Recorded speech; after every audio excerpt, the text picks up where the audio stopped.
আসসালামু আলাইকুম। রাসূলুল্লাহ সাল্লাল্লাহু আলাইহি ওয়াসাল্লামের সুন্দর একটি হাদিস শুনে যাবেন। হযরতে আনাস ইবনে মালিক রাদিয়াল্লাহু তাআলা আনহু বলেন, তিন ব্যক্তি রাসূলুল্লাহ সাল্লাল্লাহু আলাইহি ওয়াসাল্লামের ইবাদত সম্পর্কে জিজ্ঞাসা করার জন্য তাহার বিবিগণের নিকট আসিলেন।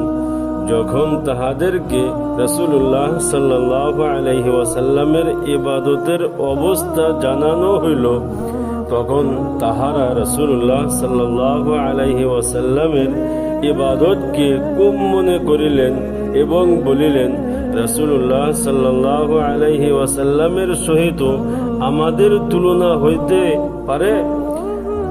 আল্লাহ তাআলা তাহার সামনের পিছনের সকল গুনাহ যদি হইয়াও থাকে মাফ করিয়া দিয়াছেন।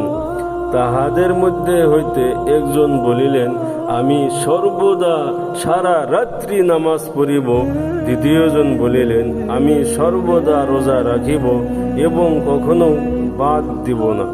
তৃতীয়জন বলিলেন, আমি স্ত্রী লোকদের নিকট হইতে দূরে থাকিব, কখনো বিবাহ করিব না। তাহাদের পরস্পরের মধ্যে এরূপ কথাবার্তা হইতেছিল।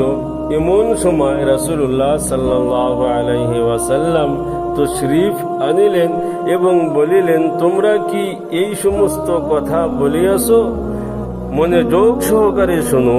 আল্লাহ তাআলার কসম, আমি তোমাদের মধ্যে আল্লাহ তাআলাকে সবচেয়ে বেশি ভয় করি এবং তোমাদের মধ্যে সবচেয়ে বেশি পরহেজগারি অবলম্বন করি। কিন্তু আমি রোজা রাখি, আবার রাখিও না, নামাজ পড়ি এবং নিদ্রাও যাই এবং বিবাহও করি। ইহাই আমার তরিকা।